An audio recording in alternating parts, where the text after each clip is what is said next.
Le chef d'orchestre, théorie de son art *******. Le chef d'orchestre, théorie de son art, extrait du grand traité d'instrumentation et d'orchestration moderne par Hector Berlioz, 2e édition, prix net, 2 francs. Henri Lemoine et compagnie, 17, rue Pigalle, Paris. Bruxelles, rue de l'Hôpital, 44. Reproduction et traduction réservée. Le chef d'orchestre, théorie de son art, Paris. Imprimerie Georges Petit, 12, rue Godot de Mauroy, 12. Le chef d'orchestre, théorie de son art, extrait du grand traité d'instrumentation et d'orchestration moderne par Hector Berlioz. La musique paraît être le plus exigeant des arts, le plus difficile à cultiver, et celui dont les productions sont le plus rarement présentées dans les conditions qui permettent d'en apprécier la valeur réelle, d'en voir clairement la physionomie, d'en découvrir le sens intime et le véritable caractère. De tous les artistes producteurs, le compositeur est à peu près le seul, en effet, qui dépende d'une foule d'intermédiaires, placés entre le public et lui, intermédiaires intelligents ou stupides, dévoués ou hostiles, actifs ou inertes, pouvant, depuis le premier jusqu'au dernier, contribuer au rayonnement de son œuvre ou la défigurer, la calomnier, la détruire même complètement. On a souvent accusé les chanteurs d'être les plus dangereux de ces intermédiaires, c'est à tort, je le crois. Le plus redoutable, à mon sens, c'est le chef d'orchestre. Un mauvais chanteur ne peut gâter que son propre rôle, le chef d'orchestre incapable ou malveillant ruine tout. Heureux encore doit s'estimer le compositeur quand le chef d'orchestre entre les mains duquel il est tombé n'est pas à la fois incapable et malveillant, car rien ne peut résister à la pernicieuse influence de celui-ci. Le plus merveilleux orchestre est alors paralysé, les plus excellents chanteurs sont gênés et engourdis, il n'y a plus ni verve ni ensemble, sous une pareille direction, les plus nobles hardiesses de l'auteur semblent des folies, l'enthousiasme voit son élan brisé, l'inspiration est violemment ramenée à terre, l'ange n'a plus d'ailes, l'homme de génie devient un extravagant ou un crétin, la divine statue est précipitée de son piédestal et traînée dans la boue, et, qui pisait, le public, et des auditeurs même doués de la plus haute intelligence musicale, sont dans l'impossibilité, s'il s'agit d'un ouvrage nouveau qu'ils entendent pour la première fois, de reconnaître les ravages exercés par le chef d'orchestre, de découvrir les sottises, les fautes, les crimes qu'il commet.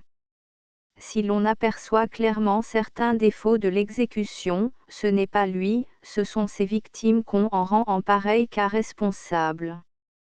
S'il a fait manquer l'entrée des choristes dans un finale, s'il a laissé s'établir un balancement discordant entre le chœur et l'orchestre, ou entre les deux côtés extrêmes du groupe instrumental, s'il a précipité follement un mouvement, s'il l'a laissé s'alanguir outre mesure, s'il a interrompu un chanteur avant la fin d'une période, on dit, les chœurs sont détestables, l'orchestre n'a pas d'aplomb, les violons ont défiguré le dessin principal, tout le monde a manqué de verve, le ténor s'est trompé, il ne savait pas son rôle, l'harmonie est confuse, l'auteur ignore l'art d'accompagner les voix, etc., etc.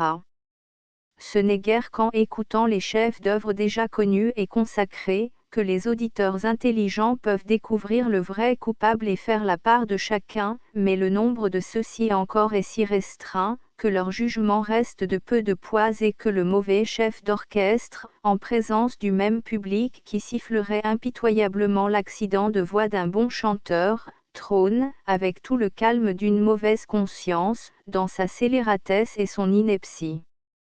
Heureusement je m'attaque ici à une exception, le chef d'orchestre capable ou non, mais malveillant, est assez rare. Le chef d'orchestre plein de bon vouloir, mais incapable, est au contraire fort commun. Sans parler des innombrables médiocrités dirigeant des artistes qui, bien souvent, leur sont supérieurs, un auteur, par exemple, ne peut guère être accusé de conspire contre son propre ouvrage, combien y en a-t-il, pourtant, qui s'imaginant savoir conduire, abîmant innocemment leur meilleure partition. Beethoven, dit-on, gâta plus d'une fois l'exécution de ces symphonies qu'il voulait diriger, même à l'époque où sa surdité était devenue presque complète. Les musiciens, pour pouvoir marcher ensemble, convinrent enfin de suivre de légères indications de mouvement que leur donnait le concertmeisté, premier violon leader, et de ne point regarder le bâton de Beethoven. Encore faut-il savoir que la direction d'une symphonie, d'une ouverture ou de toute autre composition dont les mouvements restent longtemps les mêmes, varient peu et sont rarement nuancés, est un jeu en comparaison de celle d'un opéra, ou d'une œuvre quelconque où se trouvent des récitatifs, des airs et de nombreux dessins d'orchestre précédés de silences non mesurés. L'exemple de Beethoven, que je viens de citer, m'amène à dire tout de suite que si la direction d'un orchestre me paraît fort difficile pour un aveugle, elle est sans contredit impossible pour un sourd, quelle qu'ait pu être d'ailleurs son habileté technique avant de perdre le sens de l'ouïe. Le chef d'orchestre doit voir et entendre, il doit être agile et rigoureux, connaître la composition, la nature et l'étendue des instruments, savoir lire la partition et posséder, en outre du talent spécial dont nous allons tâcher d'expliquer les qualités constitutives, d'autres dons presque indéfinissables, sans lesquels un lien invisible ne peut s'établir entre lui et ceux qu'il dirige, la faculté de leur transmettre son sentiment lui est refusée et, par suite, le pouvoir, l'empire, l'action directrice lui échappe complètement. Ce n'est plus alors un chef, un directeur, mais un simple batteur de mesure, en supposant qu'il sache la battre et la diviser régulièrement. Il faut qu'on sente qu'il sent, qu'il comprend, qu'il est ému, alors son sentiment et son émotion se communiquent à ceux qu'il dirige, sa flamme intérieure les échauffe, son électricité les électrise, sa force d'impulsion les entraîne, il projette autour de lui les irradiations vitales de l'art musical. S'il est inerte et glacé, au contraire, il paralyse tout ce qui l'entoure, comme ces masses flottantes des mers polaires, dont on devine l'approche au refroidissement subit de l'air. Sa tâche est complexe. Il a non seulement à diriger, dans le sens des intentions de l'auteur, une œuvre dont la connaissance est déjà acquise aux exécutants, mais encore à donner à ceux-ci cette connaissance, quand il s'agit d'un ouvrage nouveau pour eux. Il a à faire la critique des erreurs et des défauts de chacun pendant les répétitions, et à organiser les ressources dont il dispose, de façon à en tirer le meilleur parti le plus promptement possible, car, dans la plupart des villes de l'Europe aujourd'hui, l'art musical est si mal partagé, les exécutants sont si mal payés, les nécessités des études sont si peu comprises, que l'emploi du temps doit être compté parmi les exigences les plus impérieuses de l'art du chef d'orchestre. Voyons en quoi consiste la partie mécanique de cet art. Le talent du batteur de mesure, sans demander de bien haute qualité musicale, est encore assez difficile à acquérir, et très peu de gens le possèdent réellement. Les signes que le conducteur doit faire, bien qu'assez simples en général, se compliquent néanmoins dans certains cas par la division et même la subdivision des temps de la mesure. Le chef, avant tout, est tenu de posséder une idée nette des principaux traits et du caractère de l'œuvre dont il va diriger l'exécution ou les études, pour pouvoir, sans hésitation ni erreur, déterminer dès l'abord les mouvements voulus par le compositeur. S'il n'a pas été à même de recevoir directement de celui-ci ses instructions, ou si les mouvements n'ont pu lui être transmis par la tradition, il doit recourir aux indications du métronome et les bien étudier, la plupart des maîtres ayant aujourd'hui le soin de les écrire en tête et dans le courant de leurs morceaux. Je ne veux pas dire par là qu'il faille imiter la régularité mathématique du métronome, toute musique exécutée de la sorte serait d'une raideur glaciale, et je doute même qu'on puisse parvenir à observer pendant un certain nombre de mesures cette plate uniformité. Mais le métronome n'en est pas moins excellent à consulter pour connaître le premier mouvement et ses altérations principales. Si le chef d'orchestre ne possède ni les instructions de l'auteur, ni la tradition, ni les indications métronomiques, ce qui arrive souvent pour les anciens chefs-d'œuvre écrits à une époque où le métronome n'était pas inventé, il n'a plus d'autre guide que les termes vagues employés pour désigner les mouvements, et son propre instinct, et son sentiment plus ou moins fin, plus ou moins juste du style de l'auteur. Nous sommes forcés d'avouer que ces guides sont trop souvent insuffisants et trompeurs. On peut s'en convaincre en voyant représenter aujourd'hui les opéras de l'ancien répertoire dans les villes où la tradition de ces ouvrages n'existe plus. Sur 10 mouvements divers, il y en a toujours alors au moins 4 pris à contre-sens. J'ai entendu un jour un chœur d'Iphigénie en Tauride, exécuté dans un théâtre d'Allemagne Allegro assai à 2 temps, au lieu de Allegro non troppo à 4 temps, c'est-à-dire précisément le double trop vite. On pourrait multiplier indéfiniment les exemples de désastres pareils amenés, soit par l'ignorance ou l'incurie des chefs d'orchestre, soit par la difficulté réelle qu'il y a pour les hommes même les mieux doués et les plus soigneux, de découvrir le sens précis des termes italiens indicateurs des mouvements. Sans doute personne ne sera embarrassé pour distinguer un largo d'un presto. Si le presto est à 2 temps, un conducteur un peu sagace, à l'inspection des traits et des dessins mélodiques que le morceau contient, arrivera même à trouver le degré de vitesse que l'auteur a voulu. Mais si le largo est à 4 temps, d'un tissu mélodique simple, ne contenant qu'un petit nombre de notes dans chaque mesure, quel moyen aura le malheureux conducteur pour découvrir le mouvement vrai? Et de combien de manières ne pourra-t-il pas se tromper? Les divers degrés de lenteur qu'on peut imprimer à l'exécution d'un pareil largo sont très nombreux, le sentiment individuel du chef d'orchestre sera dès lors le moteur unique, et c'est du sentiment de l'auteur et non du sien qu'il s'agit. Les compositeurs doivent donc, dans leur œuvre, ne pas négliger les indications métronomiques, et les chefs d'orchestre sont tenus de les bien étudier. Négliger cette étude est, de la part de ces derniers, un acte d'improbité. Maintenant je suppose le conducteur parfaitement instruit des mouvements de l'œuvre dont il va diriger l'exécution ou les études, il veut donner au musicien placé sous ses ordres le sentiment rythmique qui est en lui, déterminer la durée de chaque mesure, et faire observer uniformément cette durée par tous les exécutants.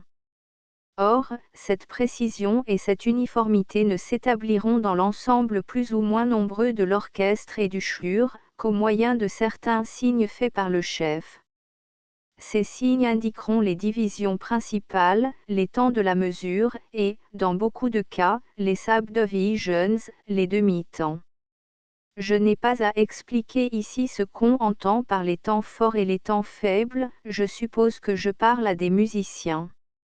Le chef d'orchestre se sert ordinairement d'un petit bâton léger, d'un demi-mètre de longueur, et plutôt blanc que de couleur obscure, on le voit mieux, qu'il tient à la main droite, pour rendre clairement appréciable sa façon de marquer le commencement, la division intérieure et la fin de chaque mesure. L'archet, employé par quelques chefs violonistes, est moins convenable que le bâton. Il est un peu flexible, ce défaut de rigidité et la petite résistance qu'il offre en outre à l'air à cause de sa garniture de crin, rendent ses indications moins précises. La plus simple de toutes les mesures, la mesure à 2 temps, se bat très simplement aussi. Le bras et le bâton du conducteur étant élevés, de façon que sa main se trouve au niveau de sa tête, il marque le premier temps en abaissant la pointe du bâton perpendiculairement de haut en bas, par la flexion du poignet, autant que possible et non en abaissant le bras dans son entier, et le second temps en relevant perpendiculairement le bâton par le geste contraire. La mesure à un temps n'étant en réalité, pour le chef d'orchestre surtout, qu'une mesure à 2 temps extrêmement rapide, doit être battue comme la précédente. L'obligation où se trouve le chef de relever la pointe de son bâton après l'avoir baissé, divise d'ailleurs nécessairement cette mesure en 2 parties. Dans la mesure à 4 temps, le premier geste fait de haut en bas est adopté partout pour marquer le premier temps fort, le commencement de la mesure. Le deuxième mouvement, fait par le bâton conducteur de droite à gauche en se relevant désigne le second temps, premier temps faible. Un troisième, transversal de gauche à droite désigne le troisième temps, second temps fort, et un quatrième, oblique de bas en haut, indique le quatrième temps, second temps faible. L'ensemble de ces 4 gestes peut être figuré de la sorte, il est important que le conducteur, en agissant ainsi dans ces diverses directions, ne meuve pas beaucoup son brasier, par suite, ne fasse pas parcourir au bâton un trop grand espace, car chacun de ces gestes doit s'opérer à peu près instantanément, ou du moins ne prendre qu'un instant si court qu'il soit inappréciable. Si cet instant devient appréciable au contraire, multiplié par le nombre de fois où le geste se répète, il finit par mettre le chef d'orchestre en retard du mouvement qu'il veut imprimer et par donner à sa direction une pesanteur des plus fâcheuses. Ce défaut a, de plus, pour résultat de fatiguer le chef inutilement et de produire des évolutions exagérées, presque ridicules, qui attirent sans motif l'attention des spectateurs et deviennent très désagréables à la vue. Dans la mesure à 3 temps, le premier geste, fait de haut en bas, est également adopté partout pour marquer le premier temps, mais il y a 2 manières de marquer le second. La plupart des chefs d'orchestre l'indiquent par un geste de gauche à droite. Quelques maîtres de chapelle allemands font le contraire et portent le bâton de droite à gauche. Cette manière a le désavantage, quand le chef tourne le dos à l'orchestre, ainsi qu'il arrive dans les théâtres, de ne permettre qu'à un très petit nombre de musiciens d'apercevoir l'indication si importante du second temps, le corps du chef cachant alors le mouvement de son bras. L'autre procédé est meilleur, puisque le chef déploie son bras en dehors, en l'éloignant de sa poitrine, et que son bâton, s'il a soin de l'élever un peu au-dessus du niveau de son épaule, reste parfaitement visible à tous les yeux. Quand le chef regarde en face les exécutants, il est indifférent qu'ils marquent le second temps à droite ou à gauche. En tout cas, le troisième temps de la mesure à 3 est toujours marqué comme le dernier de la mesure à 4, par un mouvement oblique de bas en haut. Les mesures à 5 et à 7 temps seront plus compréhensibles pour les exécutants, si, au lieu de les dessiner par une série spéciale de gestes, on les traite, l'une comme un composé des mesures à 3 et à 2, l'autre comme un composé des mesures à 4 et à 3. On en marquera donc les temps en conséquence. Ces diverses mesures, pour être divisées de la sorte, sont censées appartenir à des mouvements modérés. Il n'en serait plus de même si leurs mouvements étaient ou très rapides ou très lents. La mesure à 2 temps, je l'ai déjà fait comprendre, ne peut être battue autrement que nous ne l'avons vu tout à l'heure, quelle que puisse être sa rapidité. Mais si, par exception, elle est très lente, le chef d'orchestre devra la subdiviser. Une mesure à 4 temps très rapide, au contraire, devra être battue à 2 temps, les 4 gestes usités dans le mouvement moderato, devenant alors si précipités qu'ils ne représentent plus rien de précis à l'œil, et troublent l'exécutant au lieu de lui donner de l'assurance. En outre, et ceci est bien plus grave, le chef, en faisant inutilement ces 4 gestes dans un mouvement précipité, rend l'allure du rythme pénible, et perd la liberté de geste que la simple division de la mesure par sa moitié lui laisserait. En général, les compositeurs ont tort d'écrire en pareil cas l'indication de la mesure à 4 temps. Quand le mouvement est très vif, il ne devrait jamais écrire que le signe et non celui-ci qui peut induire le chef d'orchestre en erreur. Il en est absolument de même pour la mesure à 3 très rapide 3/4 ou 3/8. Il faut alors supprimer le geste du second temps, et restant un temps de plus sur le frappé du premier, ne relever le bâton qu'au troisième. Il serait ridicule de vouloir marquer les 3 temps d'un concerto de Beethoven. L'inverse a lieu pour ces 2 mesures, comme pour celle à 2 temps. Si le mouvement est très lent, il faut en diviser chaque temps, faire en conséquence 8 gestes pour la mesure à 4 et 6 pour la mesure à 3, en répétant en raccourci chacun des gestes principaux que nous avons indiqués tout à l'heure. Le bras doit rester absolument étranger aux petits gestes supplémentaires que nous indiquons pour la subdivision de la mesure, et le poignet seul faire mouvoir le bâton.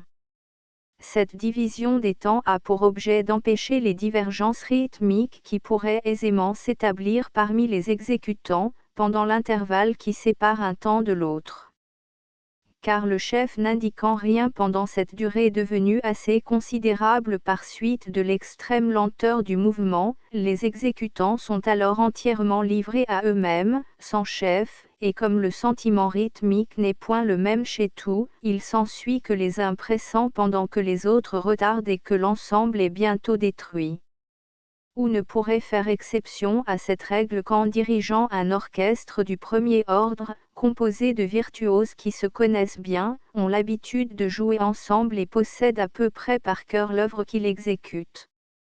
Et encore, dans ces conditions, la distraction d'un seul musicien peut amener un accident. Pourquoi s'y exposer ?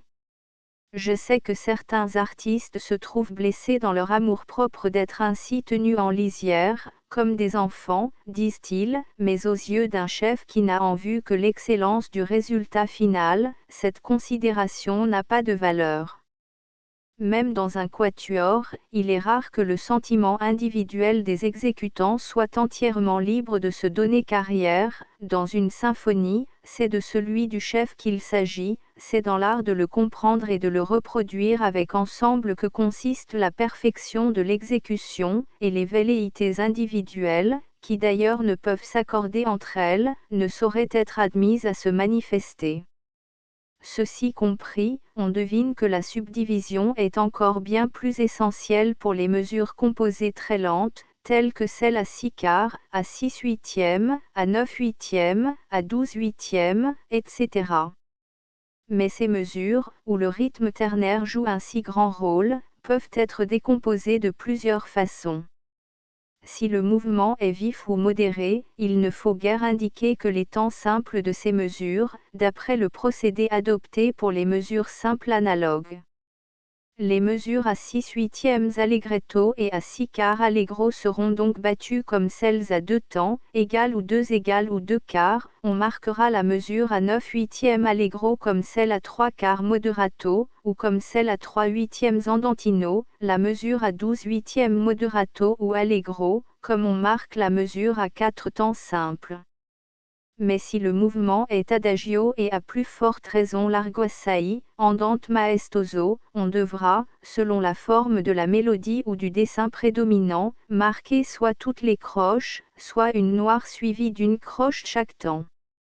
Il n'est pas nécessaire, dans cette mesure à 3 temps, de marquer toutes les croches, le rythme d'une noire suivie d'une croche dans chaque temps suffit. On fera alors pour la subdivision le petit geste indiqué pour les mesures simples, seulement cette subdivision partagera chaque temps en 2 parties inégales, puisqu'il s'agit d'indiquer aux yeux la valeur de la noire et celle de la croche. Si le mouvement est encore plus lent, il n'y a pas à hésiter, et l'on ne sera maître de l'ensemble de l'exécution qu'en marquant toutes les croches, quelle que soit la nature de la mesure composée.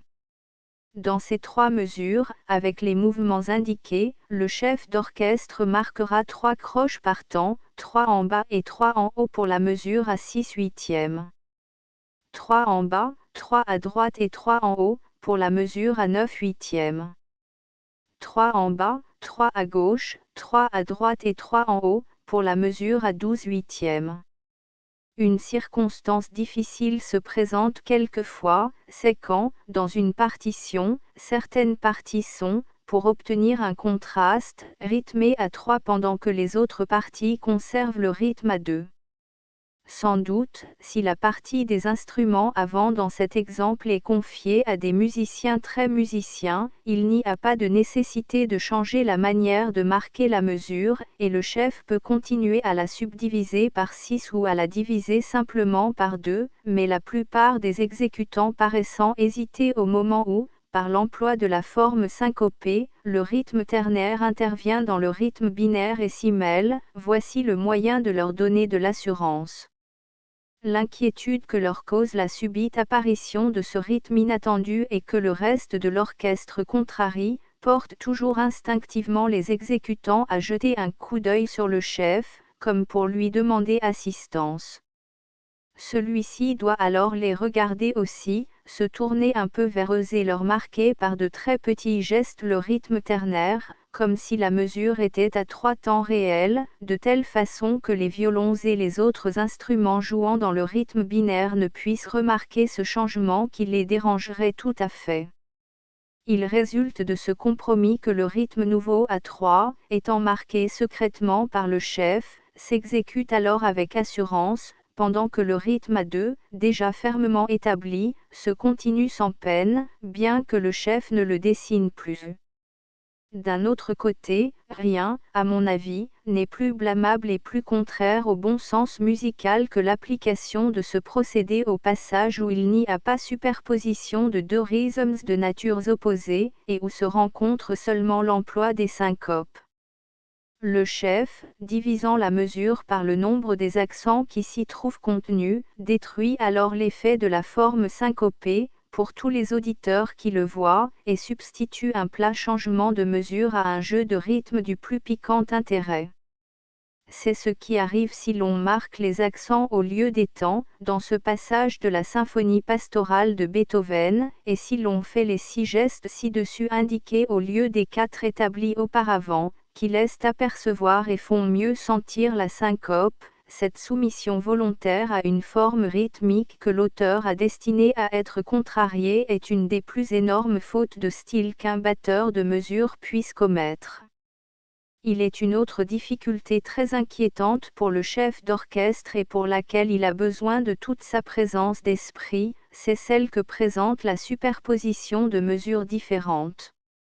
Il est aisé de conduire une mesure à 2 temps binaires placée au-dessus ou au-dessous d'une autre mesure à 2 temps ternaires, si l'une et l'autre sont dans le même mouvement, elles sont alors égales en durée, et il ne s'agit que de les diviser par leur moitié en marquant les 2 temps principaux. Mais si, au milieu d'un morceau d'un mouvement lent, est introduite une forme nouvelle dont le mouvement est vif, et si le compositeur, soit pour rendre plus facile l'exécution du mouvement vif, soit parce qu'il était impossible d'écrire autrement, a adopté pour ce nouveau mouvement la mesure brève qui y correspond, il peut alors y avoir 2 et même 3 mesures brèves superposées à une mesure lente.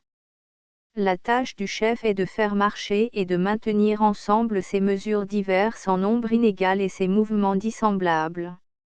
Il y parvient dans l'exemple précédent en commençant à diviser les temps et la mesure en d'antenne qui précède l'entrée de l'allegro à 6/8, et en continuant à les diviser ensuite, mais en ayant soin de marquer encore davantage cette division. Les exécutants de l'allegro à 6/8 comprennent alors que les 2 gestes du chef représentent les 2 temps de leur petite mesure, et les exécutants de l'andante que ces 2 mêmes gestes ne représentent pour aucun temps divisé de leur grande mesure. Mesure N1, mesure No2, 3 et suivante. Ceci, on le voit, est assez simple au fond, parce que la division de la petite mesure et les subdivisions de la grande concordent entre elles. L'exemple suivant où une mesure lente est superposée à 2 mesures brèves, sans que cette concordance existe, est plus scabreux. Ici les 3 mesures allegro assai qui précèdent l'allegretto se battent à 2 temps simples comme à l'ordinaire. Au moment où commence l'allegretto, dont la mesure est le double de la précédente et de celle que conservent les altos, le chef marque 2 temps divisés pour la grande mesure, par 2 gestes inégaux en bas et par 2 autres en haut. Les 2 grands gestes divisent par le milieu la grande mesure et en font comprendre la valeur au hautbois, sans contrarier les altos qui conservent le mouvement vif, à cause du petit geste qui divise aussi par le milieu leur petite mesure. Dès la mesure N3, il cesse de diviser ainsi la grande mesure par 4, à cause du rythme ternaire de la mélodie à 6/8 que cette division contrarie. Il se borne alors à marquer les deux temps de la grande mesure, et les altos déjà lancés dans leur rythme rapide le continuent sans peine, comprenant bien que chaque mouvement du bâton conducteur marque seulement le commencement de leur petite mesure. Et cette dernière observation fait voir avec quel soin il faut se garder de diviser les temps d'une mesure, lorsqu'une partie des instruments ou des voix vient à exécuter les triolets sur ces temps.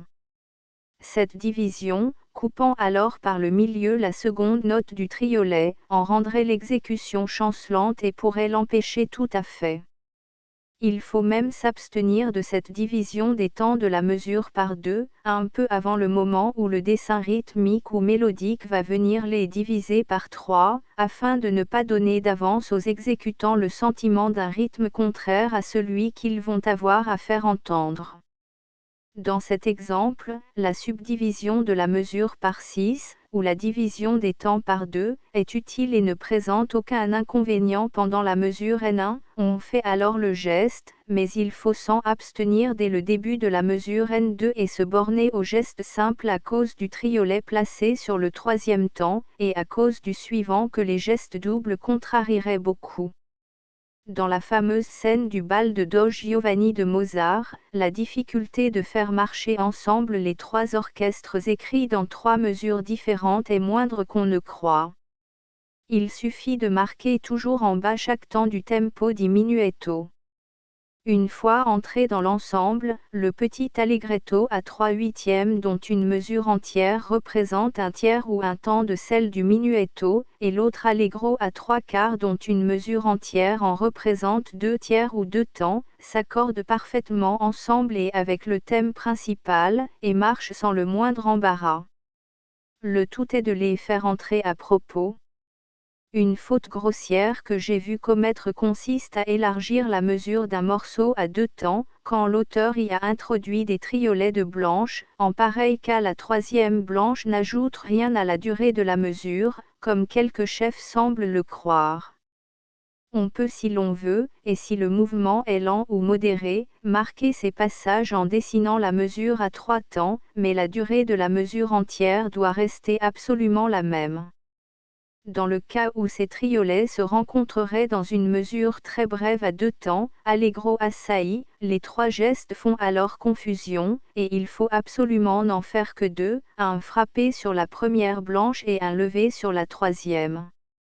Lesquels gestes, à cause de la vitesse du mouvement, diffèrent peu à l'œil des deux de la mesure à 2 temps égaux, et n'empêchent pas de marcher les parties de l'orchestre qui ne contiennent pas de triolet. Parlons à présent de l'action du chef dans les récitatifs. Ici, le chanteur ou l'instrumentiste récitant n'étant plus soumis à la division régulière de la mesure, il s'agit, en le suivant attentivement, de faire attaquer par l'orchestre avec précision et ensemble les accords ou les dessins instrumentaux dont le récitatif est entremêlé, et de faire changer à propos l'harmonie, quand le récitatif est accompagné, soit par des tenues, soit par un trémolo à plusieurs parties, dont la plus obscure parfois est celle dont le chef doit s'occuper davantage. Puisque c'est du mouvement de celle-là que résulte le changement d'accord. Dans cet exemple, le chef, tout en suivant la partie récitante non mesurée, a surtout à se préoccuper de la partie d'alto, et à la faire se mouvoir à propos du premier temps sur le second, du fa sur le mi au commencement de la deuxième mesure, sans quoi, comme cette partie est exécutée par plusieurs instrumentistes jouant à l'unisson, les uns tiendront le fa plus longtemps que les autres et une discordance passagère se produira. Beaucoup de chefs ont l'habitude, en dirigeant l'orchestre des récitatifs, de ne tenir aucun compte de la division écrite de la mesure, et de marquer un temps levé avant celui où se trouve un accord bref qui doit frapper l'orchestre, lors même que cet accord est placé sur un temps faible. Dans un passage tel que celui-ci, il lève le bras sur le soupir qui commence la mesure et l'abaisse sur le temps de l'accord. Je ne saurais approuver un tel usage que rien ne justifie et qui peut souvent amener des accidents dans l'exécution.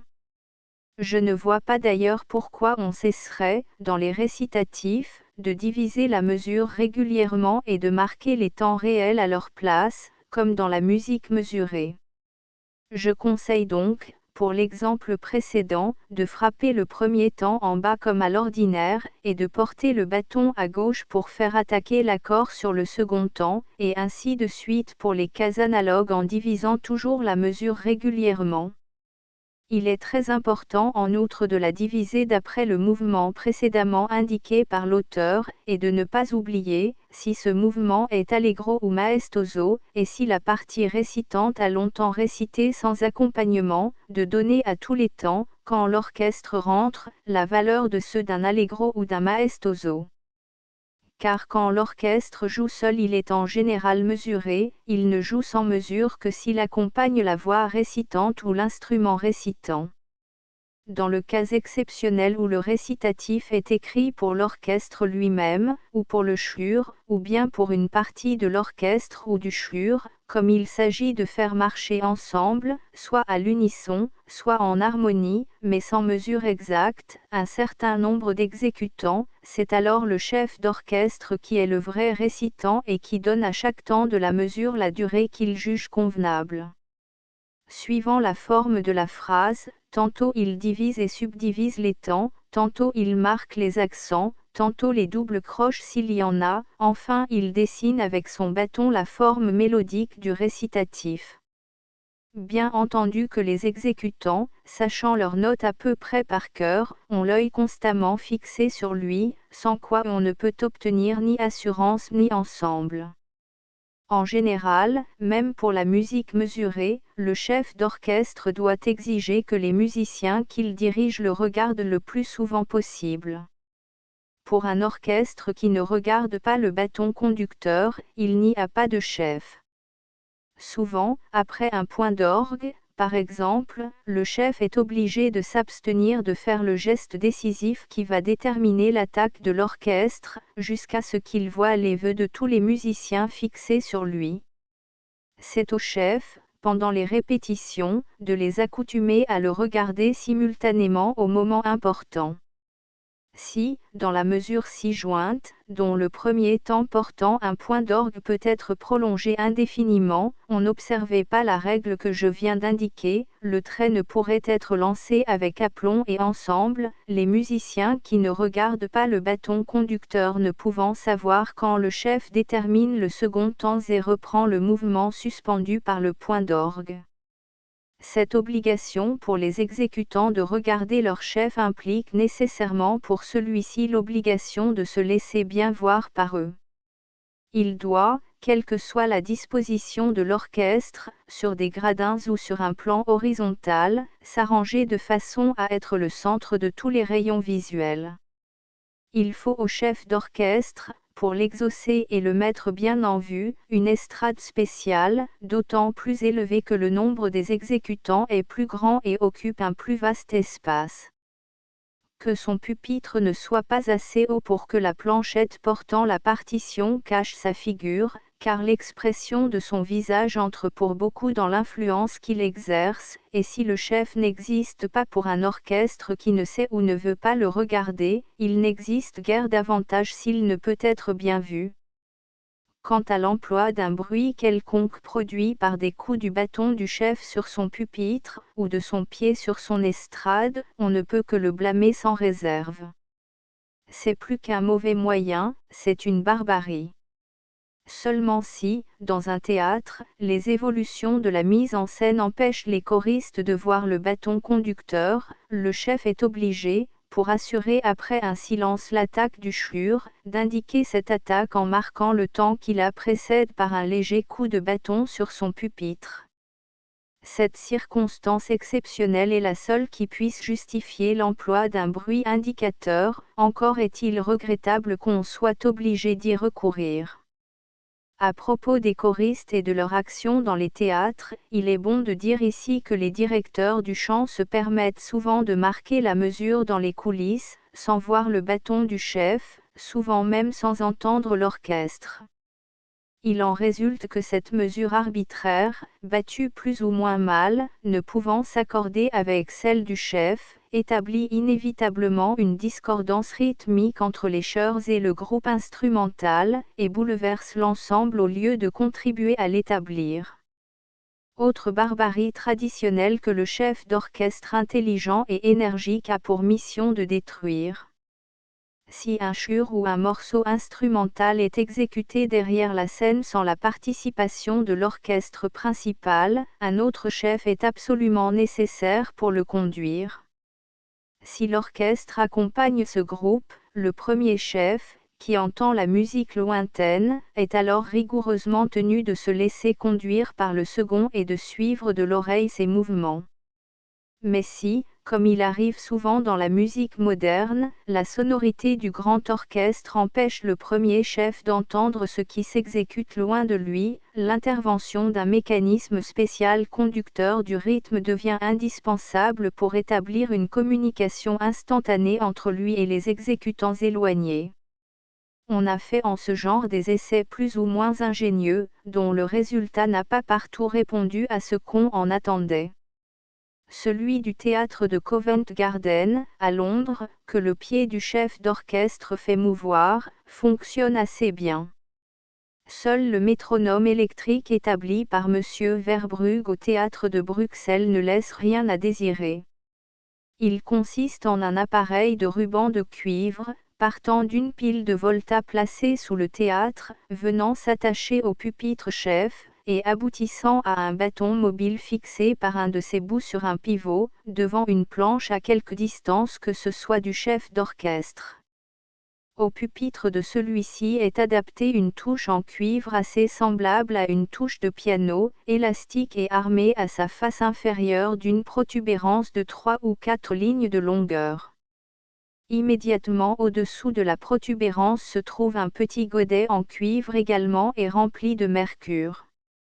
Au moment où le chef d'orchestre, voulant marquer un temps quelconque de la mesure, presse avec l'index de sa main gauche, la droite étant employée à tenir comme à l'ordinaire le bâton conducteur, la touche de cuivre, cette touche s'abaisse, la protubérance entre dans le godet plein de mercure, une faible étincelle électrique se dégage, et le bâton placé à l'autre extrémité du ruban de cuivre fait une oscillation devant sa planche. Cette communication du fluide et ce mouvement sont tout à fait instantanés, quelle que soit la distance parcourue. Les exécutants étant groupés derrière la scène, les yeux fixés sur le bâton du métronome électrique, subissent en conséquence directement l'action du chef, qui pourrait ainsi, s'il le fallait, diriger du milieu de l'orchestre de l'Opéra de Paris un morceau de musique exécuté à Versailles. Il est important seulement de convenir d'avance avec les choristes, ou avec leurs conducteurs, si, par surcroît de précaution, ils en ont un, de la manière dont le chef marquera la mesure, s'il marquera tous les temps principaux ou le premier temps seulement, les oscillations du bâton ému par l'électricité étant toujours d'arrière en avant, n'indiquent rien de précis à cet égard. Lorsque je me suis servi pour la première fois à Bruxelles du précieux instrument que j'essaie de décrire, son emploi présentait un inconvénient. Chaque fois que la touche de cuivre de mon pupitre subissait la pression de l'index de ma main gauche, elle venait frapper au-dessous une autre plaque de cuivre. Malgré la délicatesse de ce contact, il en résultait un petit bruit sec qui, pendant les silences de l'orchestre, finissait par attirer l'attention des auditeurs au détriment de l'effet musical. Je fis remarquer ce défaut à M. Verbrugge, qui remplaça la plaque de cuivre inférieure par le godet plein de mercure dont j'ai parlé plus haut, et dans lequel la protubérance supérieure s'introduit pour établir le courant électrique, sans produire le moindre bruit. Il ne reste plus maintenant, inhérente à l'emploi de ce mécanisme, que la crépitation de l'étincelle au moment où elle se dégage, crépitation trop faible pour être entendue du public. Ce métronome est peu dispendieux à établir, il coûte 400 francs au plus. Les grands théâtres lyriques, les églises et les salles de concert, devraient en être pourvus depuis longtemps. L'utilité de cette invention de M. Verbrugge est devenue si manifeste au grand concert que j'ai dirigé en 1855 dans le palais de l'Exposition universelle de l'industrie, concert où plus de 1000 musiciens ont exécuté, même des morceaux d'un mouvement très vif, avec une étonnante précision et un ensemble irréprochable, que 3 des théâtres lyriques de Paris, le Théâtre Italien, l'Opéra Comique et le Théâtre Lyrique, se sont empressés d'acquérir chacun un métronome électrique. Je n'ai pas tout dit encore sur ces dangereux auxiliaires qu'on nomme directeurs des chœurs. Il y en a très peu d'assez réellement aptes à conduire une exécution musicale pour que le chef d'orchestre puisse compter sur eux. Il ne saurait donc les surveiller d'assez près, quand il est obligé de subir leur collaboration. Les plus redoutables sont ceux que l'âge a dépourvus d'agilité et d'énergie. Le maintien de tout mouvement un peu vif leur est impossible, quel que soit le degré de rapidité imprimé au début d'un morceau dont la direction leur est confiée. Peu à peu ils en ralentissent l'allure, jusqu'à ce que le rythme soit réduit à une certaine lenteur moyenne qui semble être en harmonie avec le mouvement de leur sang et l'affaiblissement général de leur organisme. Il est vrai d'ajouter que les vieillards ne sont pas les seuls qui fassent courir ce danger aux compositeurs. Il y a des hommes dans la force de l'âge, d'un tempérament lymphatique, dont le sang paraît circuler moderato. S'il leur arrive de diriger un allegro assai, ils le ralentiront graduellement jusqu'au moderato. Si au contraire c'est un largo ou un andante sostenuto, pour peu que le morceau se prolonge, ils arriveront par une animation progressive, longtemps avant la fin, au mouvement moderato. Le moderato est leur mouvement naturel, et ils y reviennent aussi infailliblement que reviendrait au sien un pendule dont on aurait un instant pressé ou ralenti les oscillations. Ces gens-là sont les ennemis nés de toute musique caractérisée et les plus grands aplatisseurs du style. Que le chef d'orchestre se préserve à tout prix de leur concours.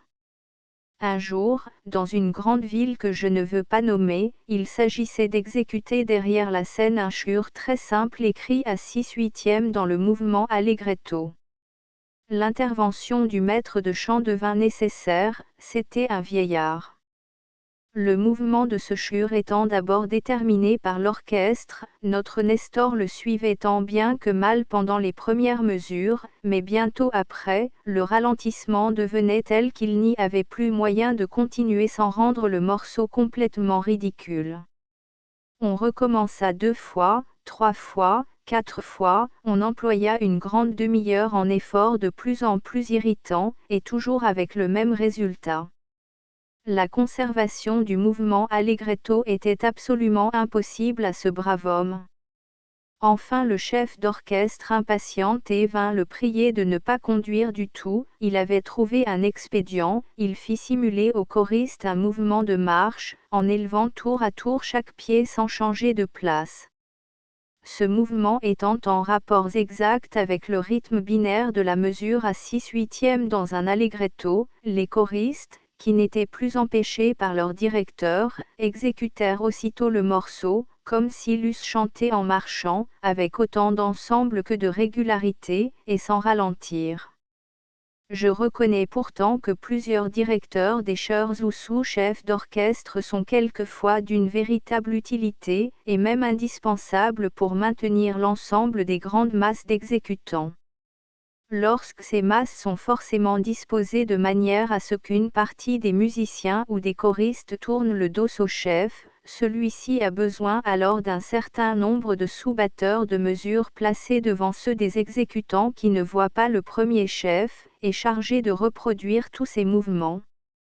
Pour que cette reproduction soit précise, les sous-chefs devront se garder de quitter un seul instant des yeux le bâton du conducteur principal. Si, pour regarder leur partition, ils cessent de le voir pendant la durée de 3 mesures seulement, aussitôt une discordance se déclare entre leur mesure et la sienne, et tout est perdu.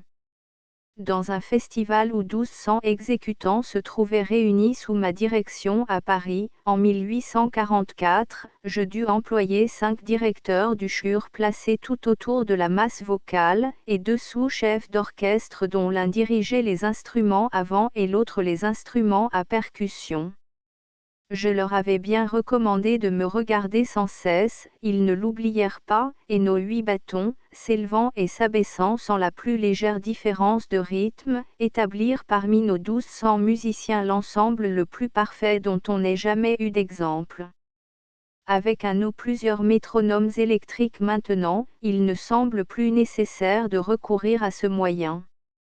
On peut en effet diriger sans peine de la sorte des choristes qui tournent le dos au chef d'orchestre. Des sous-chefs attentifs et intelligents seront pourtant toujours en ce cas préférables à une machine. Ils ont non seulement à battre la mesure, comme la tige métronomique, mais de plus à parler au groupe qui les avoisine pour appeler leur attention sur les nuances et, après les silences, les avertir du moment de leur rentrée. Dans un local disposé en amphithéâtre demi-circulaire, le chef d'orchestre peut conduire seul un nombre considérable d'exécutants, tous les yeux pouvant alors sans peine se porter sur lui. Néanmoins l'emploi d'un certain nombre de sous-chefs me paraît préférable à l'unité de la direction individuelle, à cause de la grande distance où se trouvent du chef les points extrêmes de la masse vocale et instrumentale. Plus le chef d'orchestre s'éloigne des musiciens qu'il dirige, plus son action sur eux s'affaiblit. Ce qu'il y aurait de mieux serait d'avoir plusieurs sous-chefs, avec plusieurs métronomes électriques, battant devant leurs yeux les grands temps de la mesure. C'est ainsi qu'en 1855 je dirigeais les concerts du Palais de l'Industrie. Maintenant, le chef doit-il conduire debout ou assis ?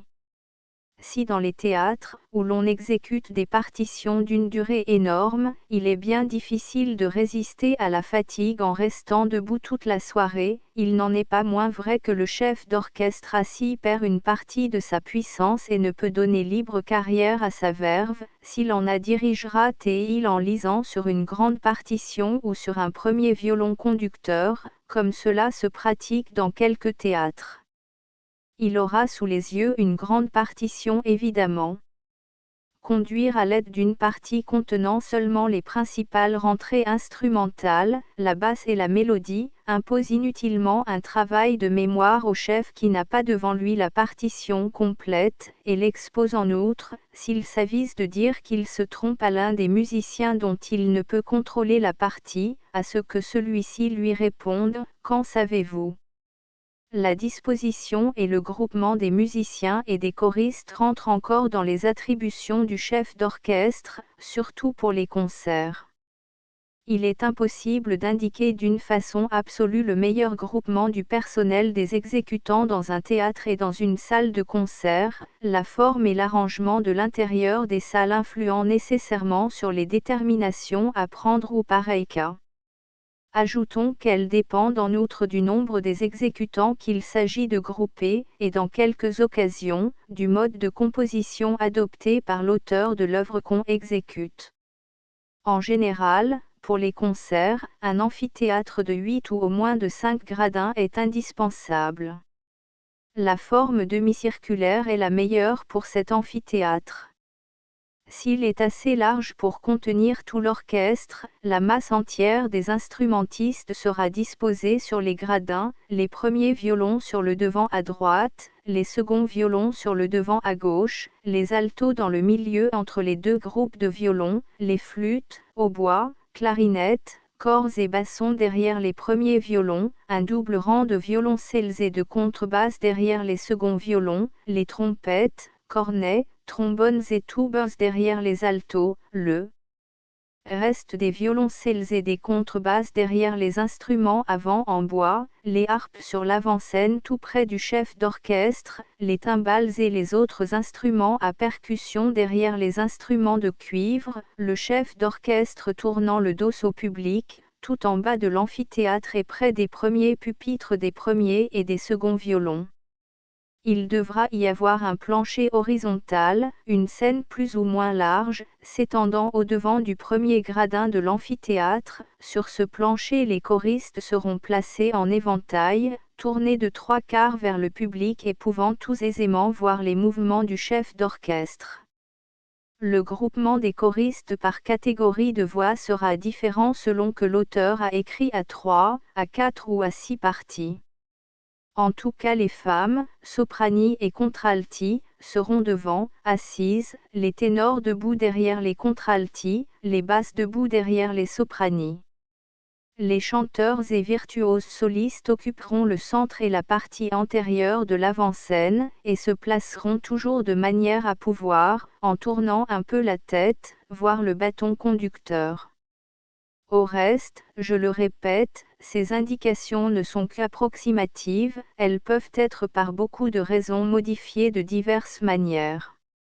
Au Conservatoire de Paris, où l'amphithéâtre ne se compose que de 4 ou 5 gradins non circulaires, et ne peut en conséquence contenir tout l'orchestre, les violons et les altos sont sur la scène, les basses et les instruments avant occupent seuls les gradins, le chœur est assis sur l'avant-scène, regardant en face le public, et le groupe entier des femmes soprani et contralti, tournant directement le dos au chef d'orchestre, est dans l'impossibilité de jamais voir ses mouvements. Un tel arrangement est très incommode pour cette partie du chœur. Il est partout de la plus haute importance que les choristes placés sur l'avant-scène occupent un plan un peu inférieur à celui des violons, sans quoi ils en affaibliront énormément la sonorité. Par la même raison, si, au devant de l'orchestre, il n'y a pas d'autre gradin pour le chœur, il faut absolument que les femmes soient assises et que les hommes restent debout, afin que les voix des ténors et des basses, parlant d'un point plus élevé que celle des soprani et contralti, puissent s'émettre librement et ne soient ni étouffées ni interceptées. Quand la présence des choristes devant l'orchestre n'est pas nécessaire, le chef aura soin de les faire sortir, cette multitude de corps humains nuisant à la sonorité des instruments. Une symphonie exécutée par un orchestre ainsi plus ou moins étouffé a beaucoup à souffrir. Il est encore des précautions relatives à l'orchestre seulement, que le chef peut prendre pour éviter certains défauts dans l'exécution. Les instruments à percussion placés, ainsi que je l'ai indiqué, sur l'un des derniers gradins de l'amphithéâtre, ont une tendance à ralentir le rythme, à retarder. Une série de coups de grosse caisse frappés à intervalles réguliers dans un mouvement vif, comme la suivante, amène quelquefois la destruction complète d'une belle progression rythmique, en brisant l'élan du reste de l'orchestre et détruisant l'ensemble. Presque toujours le joueur de grosse caisse, faute de regarder le premier temps marqué par le chef, reste un peu en retard pour frapper son premier coup. Ce retard, multiplié par le nombre des coups qui succèdent au premier, amène bien vite, cela se conçoit, une discordance rythmique du plus fâcheux effet. Le chef, dont tous les efforts sont vains en pareil cas pour rétablir l'ensemble, n'a qu'une chose à faire, c'est d'exiger que le joueur de grosse caisse compte d'avance le nombre de coups à donner dans le passage en question, et que, le sachant, il ne regarde plus sa partie et tienne constamment les yeux fixés sur le bâton conducteur, aussitôt il pourra suivre le mouvement sans le moindre défaut de précision. Un autre retard, produit par une cause différente, se fait souvent remarquer dans les parties de trompette, c'est quand elles contiennent, dans un mouvement vif, des passages tels que celui-ci, le joueur de trompette, au lieu de respirer avant la première de ces 3 mesures, respire au commencement, pendant le demi-soupir et, ne tenant pas compte du petit temps qu'il a pris pour respirer, donne néanmoins toute sa valeur au demi-soupir qui se trouve ainsi surajouté à la valeur de la première mesure. Il en résulte l'effet suivant, effet d'autant plus mauvais que l'accent final, frappé au commencement de la 3e mesure par le reste de l'orchestre, arrive un tiers de temps trop tard dans les trompettes et détruit l'ensemble de l'attaque du dernier accord. Pour obvier à cela, le chef doit d'abord avertir à l'avance les exécutants de cette inexactitude où ils sont presque tous entraînés à tomber sans s'en apercevoir, en conduisant, leur jeter un coup d'œil au moment décisif, et anticiper un peu en frappant le premier temps de la mesure dans laquelle ils entrent. On ne saurait croire combien il est difficile d'empêcher les joueurs de trompette de doubler la valeur d'un demi-soupir ainsi placé. Quand un long accélérando a poco est indiqué par le compositeur pour arriver de l'allegro moderato à un presto, la plupart des chefs d'orchestre pressant le mouvement par saccades, au lieu de l'animer toujours également par une progression insensible. C'est à éviter avec soin. La même remarque est applicable à la proposition inverse. Il est même plus difficile encore d'élargir doucement, sans secousse, un mouvement vif pour le transformer peu à peu en un mouvement lent. Souvent voulant faire preuve de zèle, ou par défaut de délicatesse dans son sentiment musical, un chef exige de ses musiciens l'exagération des nuances. Il ne comprend ni le caractère ni le style du morceau. Les nuances deviennent alors des tâches, les accents des cris, les intentions du pauvre compositeur sont totalement défigurées et perverties, et celles du chef d'orchestre, si honnêtes qu'on les suppose, n'en sont pas moins malencontreuses comme les tendresses de l'âne de la fable, qui assomme son maître en le caressant. Signalons à présent plusieurs déplorables abus constatés dans presque tous les orchestres de l'Europe, abus qui désespèrent les compositeurs et qu'il est du devoir des chefs de faire disparaître le plus tôt possible. Les artistes jouant des instruments à archet veulent rarement se donner la peine de faire le trémolo, ils substituent à cet effet si caractérisé une plate répétition de la note, de moitié, souvent même des trois quarts plus lente que celle d'où résulte le trémolo, au lieu de quadruples croches, ils en font de triples ou de doubles, au lieu de produire 64 notes dans une mesure à 4 temps, adagio, ils n'en produisent que 32 ou même 16. Le frémissement du bras nécessaire pour obtenir le vrai trémolo exige, sans doute, un trop grand effort. Cette paresse est intolérable. Bon nombre de contrebassistes se permettent, par paresse encore, ou par crainte de ne pouvoir vaincre certaines difficultés, de simplifier leur partie. Cette école de simplificateurs, en honneur il y a 40 ans, ne saurait subsister davantage.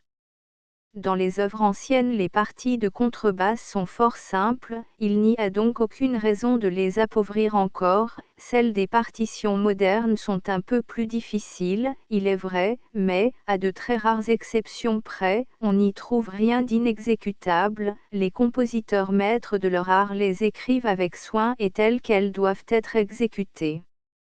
Si c'est par paresse que les simplificateurs les dénaturent, le chef d'orchestre énergique est armé de l'autorité nécessaire pour les obliger à faire leur devoir. Si c'est par incapacité, qu'il les congédie. Il a tout intérêt à se débarrasser d'instrumentistes qui ne savent pas jouer de leur instrument. Les joueurs de flûte, accoutumés à dominer les autres instruments avant, et n'admettant pas que leur partie puisse être écrite au-dessous de celle des clarinettes ou des hautbois, transposent fréquemment des passages entiers à l'octave supérieure. Le chef, s'il ne lit pas bien la partition, s'il ne connaît pas parfaitement l'ouvrage qu'il dirige, ou si son oreille manque de finesse, ne s'apercevra pas de cette étrange liberté prise par les flûtistes. Il s'en présente maints exemples cependant, et l'on doit veiller à ce que ces exemples disparaissent tout à fait.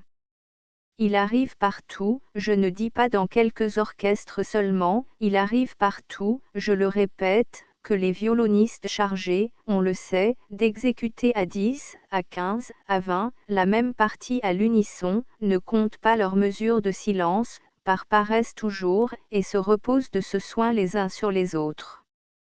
D'où il suit qu'il en rentre à peine la moitié au moment opportun, pendant que les autres tiennent encore leur instrument sous le bras gauche et regardent en l'air, la rentrée est alors affaiblie, sinon totalement manquée. J'appelle sur cette insupportable habitude l'attention et la sévérité des chefs d'orchestre. Elle est tellement enracinée néanmoins, qu'ils ne viendront à bout de l'extirper qu'en rendant un grand nombre de violonistes solidaires de la faute d'un seul, en mettant à l'amende, par exemple, ceux de tout un rang, si l'un d'entre eux a manqué son entrée. Quand cette amende ne serait que de 3 francs, comme elle peut être infligée 5 ou 6 fois aux mêmes individus dans une séance, je réponds que chacun des violonistes comptera ses pauses et veillera à ce que son voisin en fasse autant. Un orchestre dont les instruments ne sont pas d'accord isolément et entre eux est une monstruosité, le chef mettra donc le plus grand soin à ce que les musiciens s'accordent. Mais cette opération ne doit pas se faire devant le public.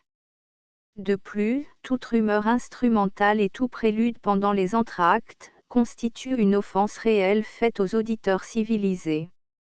On reconnaît la mauvaise éducation d'un orchestre et sa médiocrité musicale, au bruit importun qu'il fait entendre pendant les moments de repos d'un opéra ou d'un concert.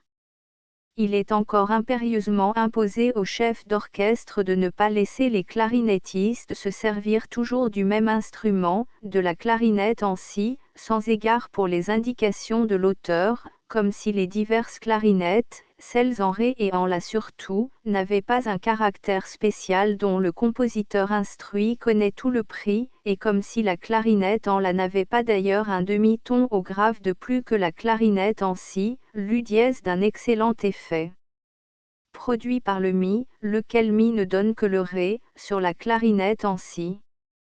Une habitude aussi vicieuse et plus pernicieuse encore s'est introduite à la suite des corps à cylindres et à pistons dans beaucoup d'orchestres, celle de jouer en son ouvert, au moyen du mécanisme nouveau adapté à l'instrument, les notes destinées par le compositeur à être produites en son bouché par l'emploi de la main droite dans le pavillon.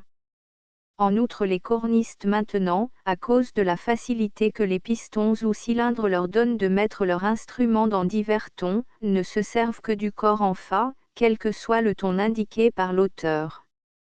Cet usage amène une foule d'inconvénients dont le chef d'orchestre doit mettre tous ses soins à préserver les œuvres des compositeurs qui savent écrire. Pour celles des autres, il faut l'avouer, le malheur est beaucoup moins grand. Il doit s'opposer encore à l'usage économique adopté dans certains théâtres dits lyriques, de faire jouer les cymbales et la grosse caisse à la fois par le même musicien. Le son des cymbales attachées sur la grosse caisse, comme il faut qu'elle le soit pour rendre cette économie possible, est un bruit ignoble, bon seulement pour les orchestres des balles de barrière. Cet usage, en outre, entretient les compositeurs médiocres dans l'habitude de ne jamais employer isolément l'un de ces deux instruments et de considérer leur emploi comme uniquement propre à l'accentuation énergique des temps forts de la mesure. Idée féconde en bruyantes plaintes toutes et qui nous a valu les ridicules excès sous lesquels, si l'on y met un terme, la musique dramatique succombera tôt ou tard. Je finis en exprimant le regret de voir encore partout les études du chœur et de l'orchestre si mal organisées. Partout, pour les grandes compositions chorales et instrumentales, le système des répétitions en masse est conservé. On fait étudier à la fois, d'une part tous les choristes, de l'autre tous les instrumentistes. De déplorables erreurs, d'innombrables bévues, sont alors commises, dans les parties intermédiaires surtout, erreurs dont le maître de chant et le chef d'orchestre ne s'aperçoivent pas. Une fois établies, ces erreurs dégénèrent en habitude, s'introduisent et persistent dans l'exécution. Les malheureux choristes, d'ailleurs, pendant leurs études telles quelles, sont bien les plus maltraités des exécutants.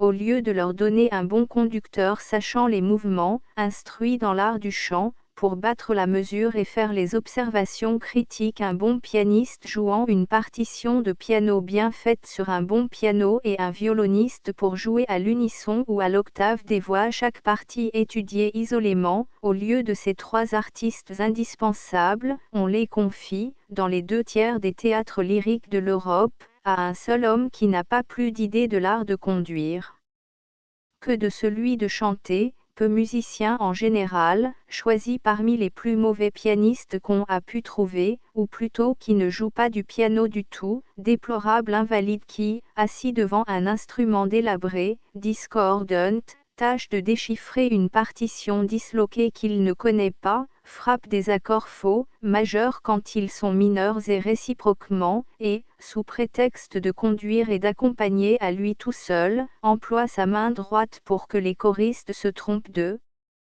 rythme et sa main gauche pour qu'ils se trompent d'intonation. On se croirait au Moyen Âge, quand on est témoin de cette économique barbarie.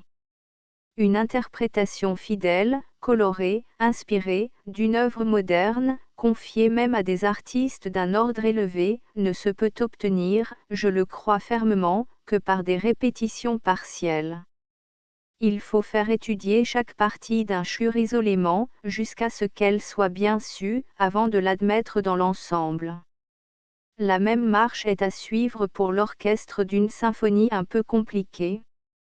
Les violons doivent être exercés seuls d'abord, d'autre part les altos et les basses, puis les instruments avant en bois, avec un petit groupe d'instruments à cordes pour remplir les silences et accoutumer les instruments avant aux rentrées, les instruments en cuivre également. Très souvent même il est nécessaire d'exercer seuls les instruments à percussion, et enfin les harpes, s'il y en a une masse. Les études d'ensemble sont ensuite bien plus fructueuses et plus rapides, et l'on peut se flatter d'arriver ainsi à une fidélité d'interprétation dont la rareté, hélas, n'est que trop bien prouvée. Les exécutions obtenues par l'ancien procédé d'étude ne sont que des à peu près, sous lesquels tant et tant de chefs d'œuvre succombent. Le conducteur organisateur, après l'égorgement d'un maître, n'en dépose pas moins son bâton avec un sourire satisfait, et s'il lui reste quelque doute sur la façon dont il a rempli sa tâche, comme, en dernière analyse, personne ne s'avise d'en contrôler l'accomplissement, il murmure à part lui, bas. Malheur au vaincu. H. Berlioz. Paris.emp.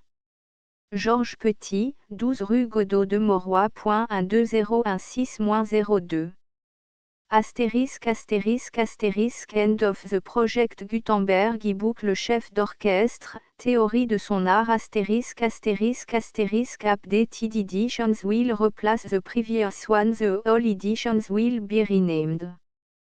Creating the works from print editions not protected by US copyright law means that no one owns the United States copyright in these works, so the Foundation, and you, can copy and distribute it in the United States without permission and without paying copyright royalty. Special rule, set forth in the general terms of use part of this license, apply to copying and distributing Project Gutenberg symbol marque commercial electronic works to protect the Project Gutenberg symbol marque commercial concept and trademark. Project Gutenberg is a registered trademark, and may not be used if you charge for an e-book, except by following the terms of the trademark license, including paying royalty for use of the Project Gutenberg trademark. If you do not charge anything for copy of this e-book, complying with the trademark license is very easy. You may use this e-book for nearly any purpose such as creation of derivative works, report, performance and research. Project Gutenberg e-books may be modified and printed and given away. You may do practically anything in the United States with e-books not protected by US copyright law. Redistribution is subject to the trademark license, especially commercial redistribution. Start, full license. The full Project Gutenberg license. Please read this before you distribute or use this work to protect the Project Gutenberg symbol marque commercial. Mission of promoting the free distribution of electronic works, by using or distributing this work, or any other work associated in any way with the phrase Project Gutenberg. You agree to comply with all the terms of the full Project Gutenberg symbol marque commercial license available with this file or online at www.gutenberg.org/licence. Section 1. General Terms of Use and Redistributing Project Gutenberg symbol marque commercial electronic works. A by reading or using any part of this Project Gutenberg symbol marque commercial electronic work, you indicate that you have read, understand, agree to and accept all the terms of this license and intellectual property, trademark / copyright, agreement. If you do not agree to abide by all the terms of this agreement, you must cease using and return or destroy all copy of Project Gutenberg symbol marque commerciale électronique works in your possession. If you paid a fee for obtaining a copy of or access to a Project Gutenberg symbol marque commerciale électronique work and you do not agree to be bound by the terms of this agreement, you may obtain a refund from the person or entity to whom you paid the fee as set forth in paragraph 1.e.8. 1.b Project Gutenberg is a registered trademark. It may only be used on or associated in any way with an electronic work by people who agree to be bound by the terms of this agreement. There are a few things that you can do with most Project Gutenberg symbol marque commerciale électronique works even without complying with the full terms of this agreement. See paragraph 1.c below. There are a lot of things you can do with Project Gutenberg symbol marque commerciale électronique works if you follow the terms of this agreement and help preserve free future access to Project Gutenberg symbol marque commerciale électronique works. See paragraph 1.e below. 1.c. The Project Gutenberg Literary Archive Foundation, the Foundation or PGLAF, owns a compilation copyright in the collection of Project Gutenberg symbol marque commerciale électronique works. Nearly all the individual works in the collection are in the public domain in the United States. If an individual work is unprotected by copyright law in the United States and you are located in the United States, we do not claim a right to prevent you from copying, distributing, performing, displaying or creating derivative works based on the work alone as all references to Project Gutenberg are removed. Of course, we hope that you will support the Project Gutenberg symbol marque commerciale mission of promoting free access to electronic works by freely sharing Project Gutenberg symbol marque commerciale works in compliance with the terms of this agreement for keeping the Project Gutenberg symbol marque commerciale name associated with the work. You can easily comply with the terms of this agreement by keeping this work in the same format with its attached full Project Gutenberg symbol marque commerciale license when you share it without charge with others. 1.d.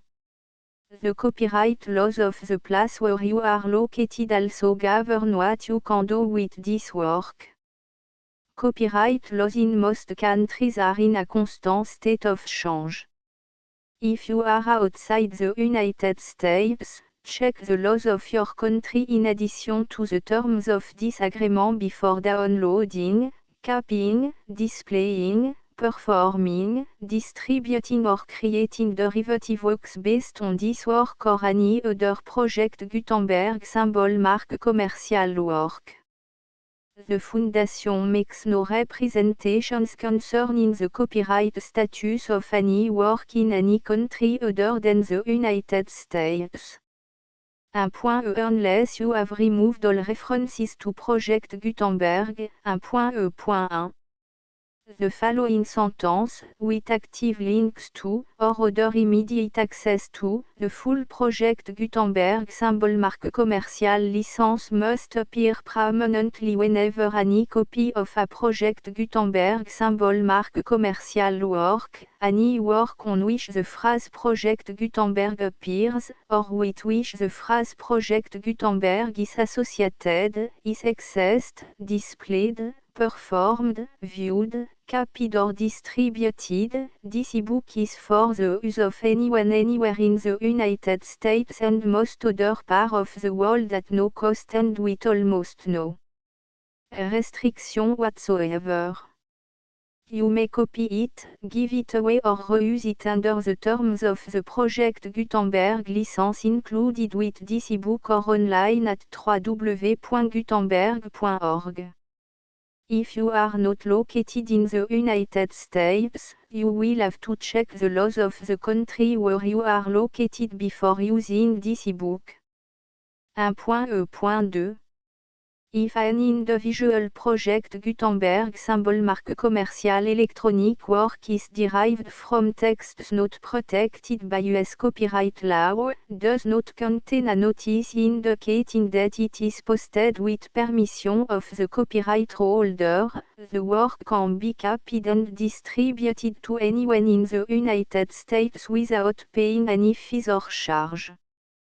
If you are redistributing or providing access to a work with the phrase Project Gutenberg associated with or appearing on the work, you must comply either with the requirements of paragraph 5.e.1 through 1.e.7 or obtain permission for the use of the work and the Project Gutenberg symbol marque commercial trademark as set forth in paragraph 5.e.8 or 1.e.9.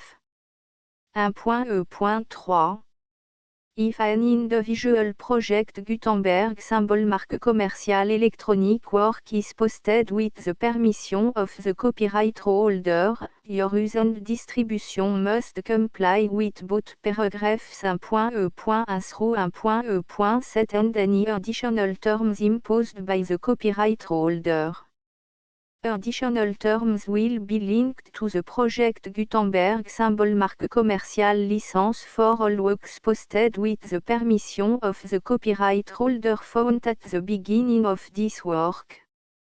1.e.4 Do not unlink or detach or remove the full Project Gutenberg symbol marque commercial license terms from this work, or any file containing a part of this work or any other work associated with Project Gutenberg symbol marque commercial. 1.e.5 Do not copy, display, perform, distribute or redistribute this electronic work, or any part of this electronic work, without permanently displaying the sentence set forth in paragraph 1.e.1 with active links or immediate access to the full terms of the Project Gutenberg symbol marque commercial license. 1.e.6 You may convert to and distribute this work in any binary, compressed, marked up, non-proprietary or proprietary form, including any word processing or hypertext form. However, if you provide access to or distribute copy of a Project Gutenberg symbol marque commercial work in a format other than plain vanilla ASCII or other format used in the official version posted on the official Project Gutenberg symbol marque commercial website, www.gutenberg.org you must, at no additional cost, fee or expense to the user, provide a copy, a means of exporting a copy, or a means of obtaining a copy upon request, of the work in its original plain vanilla ASCII or other form. Any alternate format must include the full Project Gutenberg symbol marque commercial license as specified in paragraph 1.e.1. 1.e.7 Do not charge a fee for access to, viewing, displaying, performing, copying or distributing any Project Gutenberg symbol marque commercial works unless you comply with paragraph 1.e.8 or 1.e.9. 1.e.8 You may charge a reasonable fee for copy of or providing access to or distributing Project Gutenberg symbol marque commercial electronic works provided that, you pay a royalty fee of 20% of the gross profit you derive from the use of Project Gutenberg symbol marque commercial works calculated using the method you already use to calculate your applicable tax. The fee is owed to the owner of the Project Gutenberg symbol marque commercial trademark, BU et HAS agreed to donate royalty under this paragraph to the Project Gutenberg Literary Archive Foundation. Royalty payment must be paid within 60 days following each date on which you prepare, or are legally required to prepare, your periodic tax returns. Royalty payment should be clearly marked as sent to the Project Gutenberg Literary Archive Foundation at the address specified in Section 4, Information about donation to the Project Gutenberg Literary Archive Foundation.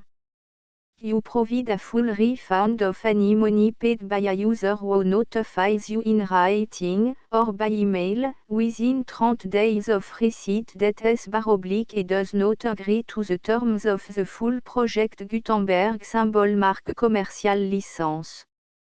You must require such a user to return or destroy all copy of the works possessed in a physical medium and discontinue all use of and all access to other copy of Project Gutenberg symbol marque commercial works. You provide, in accordance with paragraph 1.f.3, a full refund of any money paid for a work or a replacement copy, if a defect in the electronic work is discovered and reported to you within 90 days of receipt of the work. You comply with all other terms of this agreement for free distribution of Project Gutenberg symbol marque commercial works. 1.e.9. If you wish to charge a fee or distribute a Project Gutenberg symbol marque commercial electronic work or group of works on different terms than are set forth in this agreement, you must obtain permission in writing from the Project Gutenberg Literary Archive Foundation, the manager of the Project Gutenberg symbol marque commercial trademark.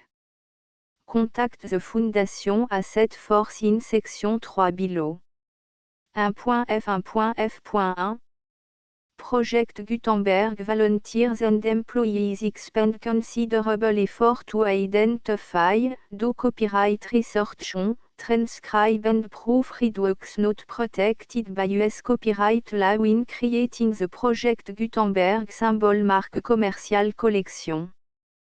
Despite these efforts, Project Gutenberg symbol marque commercial electronic works, and the medium on which they may be stored, may contain defects such as, but not limited to, incomplete, inaccurate or corrupt data, transcription errors, a copyright or other intellectual property infringement, a defective or damaged disk or other medium, a computer virus, or computer code that damage or cannot be read by your equipment.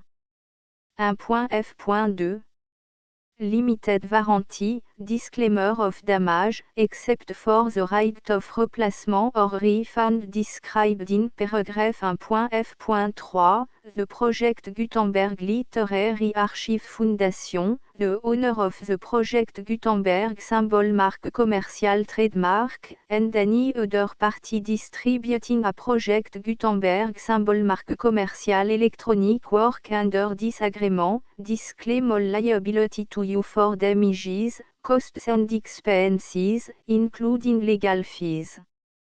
You agree that you have no remedy for negligence, strict liability, breach of warranty or breach of contract except those provided in paragraph 1.f.3.